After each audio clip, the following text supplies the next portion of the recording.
তোমরা জানতে চাও টপ ফ্যান কি করে দেখে? দেখো আমার কে কে টপ ফ্যান আছে। দেখো স্ক্রিনে দেখো কি করে টপ ফ্যান দেখতে হয় আর আমার কে কে টপ ফ্যান আছে।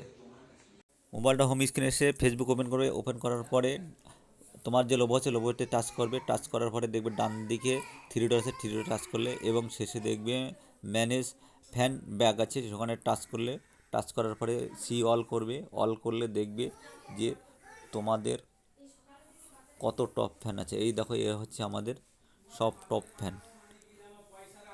আমি স্ক্রল করছি, স্ক্রল করে দেখে নিতে পারবে কারা কারা টপ ফ্যান আছে। আমি আরও স্ক্রল করছি, স্ক্রল করে দেখছি, একটু নেটওয়ার্কটা চলছে। আমি স্ক্রল করছি, দেখো আরও দেখো আমার এগুলো হচ্ছে সব টপ ফ্যান। আর আমাদের টপ ফ্যান খুব অ্যাক্টিভ, তোমরাও যুক্ত হয়ে যেতে পারো। আর এইভাবে টপ ফ্যান দেখতে হয়, দেখলে এইভাবে টপ ফ্যান দেখতে হয়। দেখো আমার যারা যারা টপ ফ্যান আছে এইভাবে আমি দেখে নিলাম, তোমরাও দেখে নিতে পারো।